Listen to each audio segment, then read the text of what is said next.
is the board exam of Canada. So this is one of the highest ranked board exams. So you can imagine how the program should be well articulated.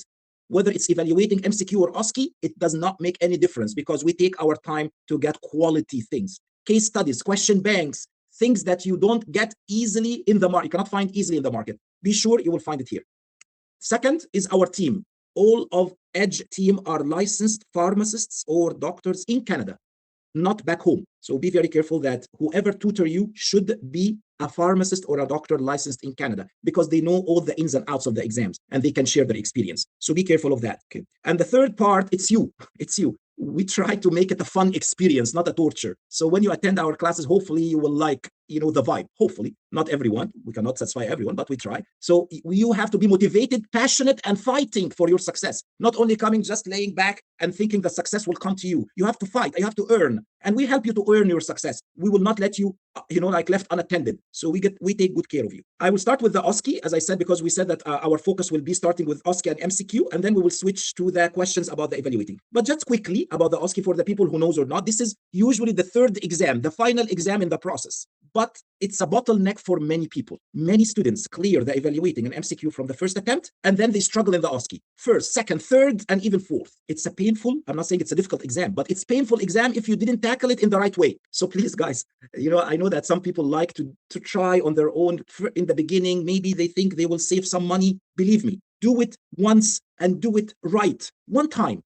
You have to, unfortunately, you have to make some investment, not expenses, investment, so that you can clear this from the first attempt, hopefully, like the majority, 91% of our students clear it from the first attempt. The average of the market, remember about the average of the market, is 56% who cleared it from the first time. So you can see the difference. For sure, there are a lot of details. I will not go through the details that we will go through in the exam, in the course, but I want to show you something. I hope you don't see this. If any of you on the online now did the OSCE and they did not pass, or even did the MCQ and did not pass, they will get a report like that. I think some of you might relate to a report. I hope no one see this report, because this is a report of people who did not pass. The people who passed never get a report. They just get a letter. Congratulations, you passed. So why I'm showing you this? To show you one thing. And for sure, we take 20 minutes to analyze this with every student who didn't pass. And I'm inviting you, if you didn't pass, if any of the people, MCQ or OSCE, send us the email so I can look more in depth on your case. But let me give you just some insights. Passing OSCE does not only relate to the outcome. This is MCQ. MCQ is either the answer is right or wrong.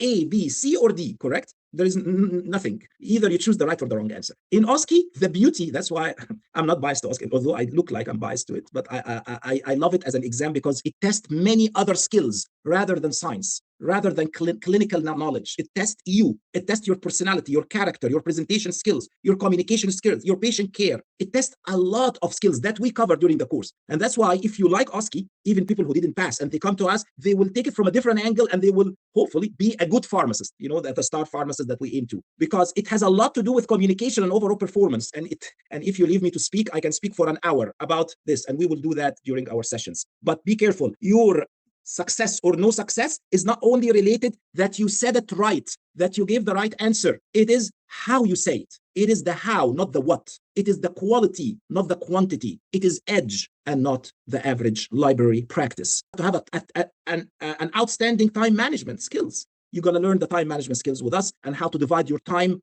smartly. Remember, it's not only about what you say. It's how you present yourself that you are ready to practice. So anyway, we're going to learn all about interviewing skills, all about communication skills, all about time management skills. You see, it's beyond science. Science, we make it a very strong base from the evaluating stage and moving. And also people from the OTC coming without a prescription, and you need to get the history and you need to cover the red flags so that you can either provide them a recommendation without a prescription. We call it the over-the-counter recommendation, or we have to refer them if they do not qualify to our expanded scope of practice, which is another dimension we have to watch. So all that we're going to learn, and what to ask, what not to ask. Switching gears to the doctor cases, healthcare professional cases. We still have same 7 minutes. It does not change. 7 minutes will not change whether you are talking to a doctor or you are dealing with a patient. So if you speak, the language with the doctor should be totally different. You have to switch the channel to totally different language. So the way you deal with the doctor, the peer-to-peer collaboration that you show, all these are part of your assessment sheets. You're going to give the answer to the doctor. Maybe you give the right answer, but the wrong way. And guess what? marginally solved. You are not still the star. You are an average. Okay, we can accept to be average in one of the stations, but not second station average, third station average. So guess what? If you keep taking an average, which is marginally solved, I'm just trying to make it clearer in your mind, guess what? You didn't do anything wrong. You didn't give misinformation. You didn't harm the patient, correct? You are an average, but good is not good enough over the phone. You know what, Ihab? I did exactly like my friend. We said the same thing. I didn't succeed and she did succeed. This is unfair. This is not unfair because you are comparing outcome to outcome. But you did say nothing about your communication style and about your overall performance. So that's why she passed, and unfortunately, I did not make it. But we will make it this time. And then we work all around. Even people, when I meet the people who are third attempters or fourth attempters, they took 2 courses before. Full respect, they are super in the science, super in the clinical knowledge, but no clue about communication and presentation. And then when we start working in a different way, I didn't do anything. I didn't touch their super clinical knowledge, but they have no clue about dealing with patients. They have no clue about the verbals and non-verbals. They have no clue about many soft skills. And that's why repeat, until hopefully we can do it and fix these issues. And one of the techniques that we use a lot is use our clinical reasoning, our thought process. How can we reach to the right answer? I'm here talking about MCQ and evaluating, not even OSCE. How can I exclude A and C, and then I shortlist to B and D, and then select the one that make more sense? This is so interesting. Believe me, if you learn this, and this, it's kind of a skill and a talent. If you can master it, it will make you love the process.